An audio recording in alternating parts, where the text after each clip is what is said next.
The man behind President Reagan's budget is lashing out at Republicans on Capitol Hill.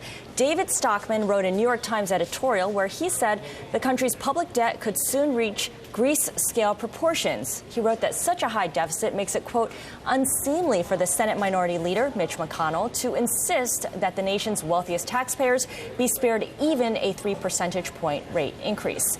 Mitch McConnell spoke with Bloomberg Television about a half hour ago with Peter Cook, and he had this to say about Stockman's criticism.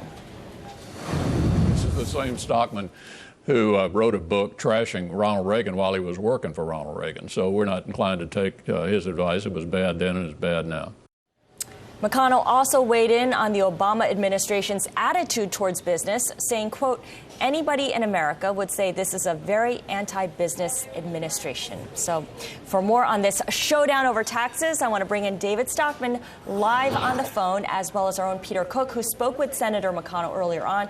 He's also joining us in this conversation. And Mr. Stockman, clearly there is a division within the Republican Party over taxes, no less.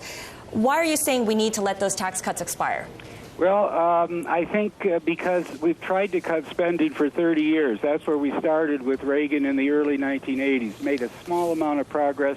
Within a few years, it was all rolled back. Now here we are, decades later. We haven't reformed Social Security. We haven't put a means test on the big entitlements. We haven't gotten rid of things which are really outrageous, like farm subsidies. We've continued to grow programs like federal aid to education and so forth. So what I'm saying is the Republicans have talked a good game for 30 years about cutting spending, but the record shows that they have no intention of cutting anything. We now have a $1 trillion plus deficit that is growing mushrooming every year.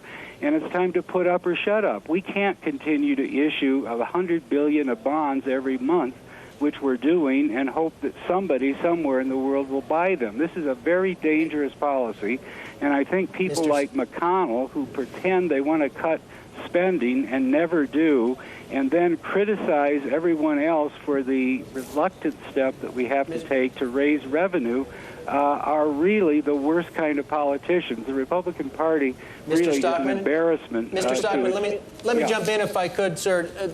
Don't you at least have to acknowledge that there is a great risk at a time of recession, a struggling U.S. economy, that a tax increase right now does pose some peril for the U.S. economy, whether the suggestion comes from Mitch McConnell or anyone else? I don't think it does. And on the top 1%, people over $250,000 a year, is our economy so weak that if we don't borrow money in order to give them a tax break, the economy is going to fall apart? I think that's Keynesian thinking, and I don't think it's correct. We have to deal with our public debt. We have to deal with our solvency problem. If it slows down the economy, so be it, because we have a huge problem. Mr. Stockman, their Republican argument, we heard it from Senator McConnell, a lot of those folks in that top 2%, they would argue are small business owners, the people who do the hiring for so much of the economy. Is that, again, not a concern? I think that is a myth. The fact, though, unfortunately, is we've had a phony boom for the last 10 or 15 years due to our lax fiscal policy and due to the endless money printing at the Fed. So we've created millions of small businesses who aren't going to survive. There just isn't a need for all those construction firms that were created or all those restaurants and bars that somebody started in good faith. So the idea that somehow stimulating small business is going to save the economy is motherhood, but I just think it's not correct. And it's not a reason for cutting taxes. For more on the showdown over taxes, I want to bring back in David Stockman. He is live on the phone from Aspen. Also, Peter Cook, who spoke with Senator Mitch McConnell, who takes the other side, is also here with us. David, you laid out with passion the problems of the economy right now and why we should let those tax cuts expire. What is your prescription, then, for fixing the economy beyond letting tax cuts expire? Well, I think it's going to be a very difficult, long, slow recovery. We have basically had unbalanced and unsustainable policies now for several decades. We've built up a huge amount of debt on the economy, both public and private, that isn't supportable, and so we're not going to have, in my judgment, the normal, conventional business recovery. we're going to have to liquidate an awful lot of debt. We're going to have to downsize many parts of the economy that basically grew beyond sustainable levels because of easy credit to the household sector as well as too much government spending. So there isn't any easy prescription, and certainly the kind of stimulus that we've had in the past, whether from the spending side or through tax cuts, are the wrong answer. We are nearly insolvent or heading that way as a nation, and we're going to have to work our way out of this the hard way by tightening our belts and shrinking some of the excess out of this economy, as difficult as that prescription may sound.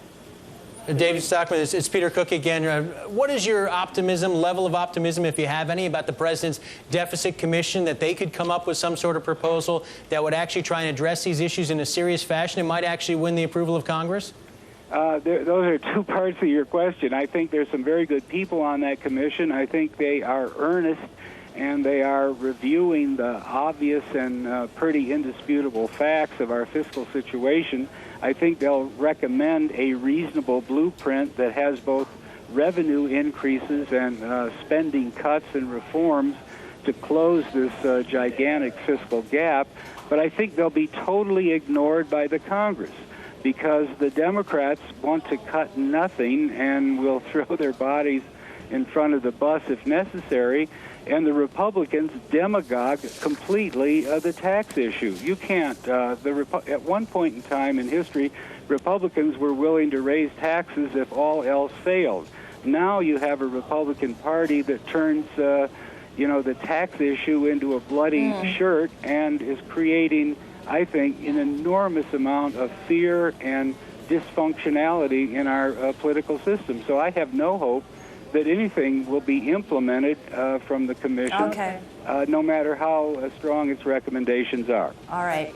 Thank you for your time. David Stockman, an op-ed contributor to the New York Times, for his take on the Bush tax cuts.